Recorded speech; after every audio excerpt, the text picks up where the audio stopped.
¿Qué tal, chicos? ¿Cómo están? Hoy vamos a hacer el tema de progresión geométrica, ¿ya? En la clase pasada, que fue la progresión aritmética, se acuerdan que la razón era una suma o una resta. O bien puede ser en forma creciente o decreciente. Creciente cuando la razón es positiva y decreciente cuando la razón era negativa, ¿no? En este caso, en la progresión geométrica pasa lo contrario, porque la razón ya no viene a ser una suma ni una resta, sino viene a ser una multiplicación o una división. Multiplicación cuando es creciente y una división cuando es decreciente. Por ejemplo, tenemos acá el término 1, el término 2, el término 3, el término 4 y el término n. Y la razón está representada por la letra Q, por Q, por Q, por Q. ¿Está bien? Entonces, a diferencia de la progresión aritmética, para no confundirnos, en este caso vamos a trabajar con la variable t. En cambio, progresión aritmética era con la variable a, ¿no? En este caso, término 1, término 2. O también lo puedo formar así. El término 1, el término 2 sería el término 1 por Q, ¿no? Por ejemplo, te vamos a hacer un ejemplito. Por ejemplo, en una progresión geométrica, yo tengo el término 1 que es 2, el otro 4, perdón, 8, 16 y 32, ¿ya? Ahí está, representamos así. El término 1, el término 2, el término 3, el término 4, el término 5, ¿ya? Ahora, yo sé que la razón, que es el valor de Q, que Q es la razón, va a ser 2, o sea, por 2, acá mira, por 2, por 2, por 2. Pero voy a representarlo de otra manera la progresión geométrica, también lo puedo hacer así, mira. Ya, voy a aplicar esto. El término 1, ¿quién es el término 1? 2. El término 2 es el término 1 por la razón. Ah, ya.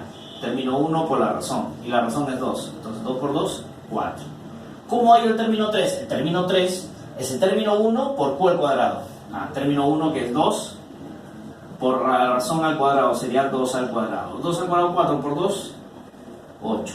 El término 4 es el término 1 por la razón al cubo. El término 1 es 2 y la razón es 2 al cubo. Sería 2 al cubo, 8 por 2, 16. ¿Ya ves? Entonces, y así sucesivamente. Entonces, ¿qué me doy cuenta? Que lo puedo plantear así o lo puedo plantear. Hay problemas que voy a tener que plantearlo de esta manera y hay otros problemas que lo voy a tener que plantear de esta manera. Entonces, no te olvides que si aplico la segunda forma de representación, si es desde el término 1, vas limpio, solito. El término 2, la razón a la 1. El término 3, la razón al cuadrado. El término 4, la razón al cubo, ¿no? Entonces, siempre va a ser uno menos que el lugar que ocupa el dicho término. Por ejemplo, si quiero el término 5, es el término 1 por Q a la 4. Y el último término, por Q elevado a la n menos 1. Ya sabemos que n es la cantidad de elementos que tiene dicha progresión. Entonces, vamos acá. ¿Cómo hay la razón? Ya, la razón. La razón siempre se halla dividiendo un término entre el anterior. Un término entre el anterior. Por ejemplo, mira, acá te he hecho un ejemplito. Yo sé que 2 por 3 es 6, 6 por 3 es 18, 18 por 3 es 54, 54 por 3 es 162. Ya se formó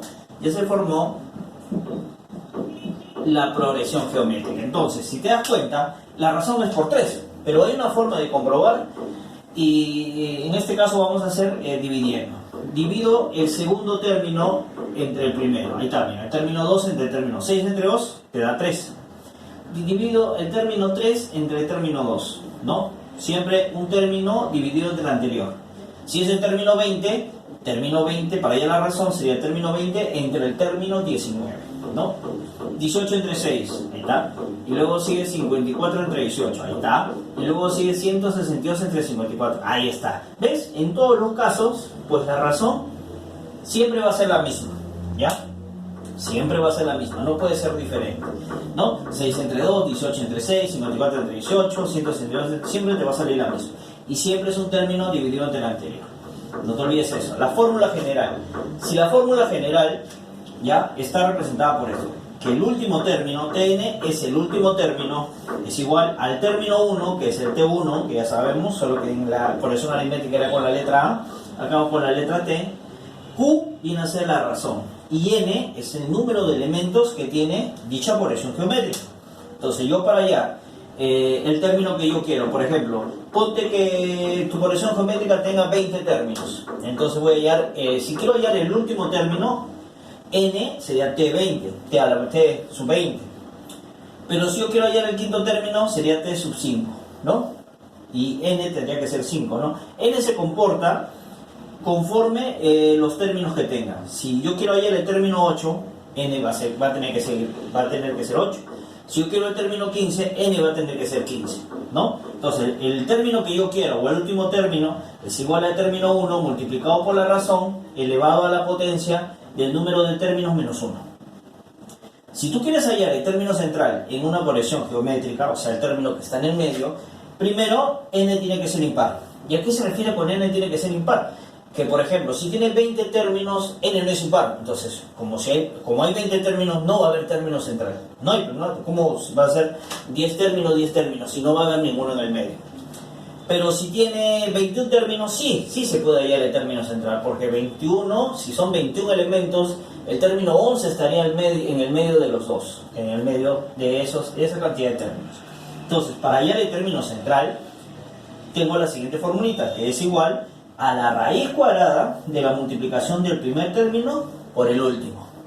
Entonces, de esta manera voy a hallar el término central. Con esta formulita voy a hallar los términos el término que yo quiero, ¿no? Y con esto voy a aplicar para saber cuánto vale la razón.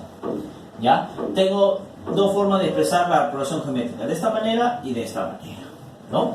Regresamos en un momento.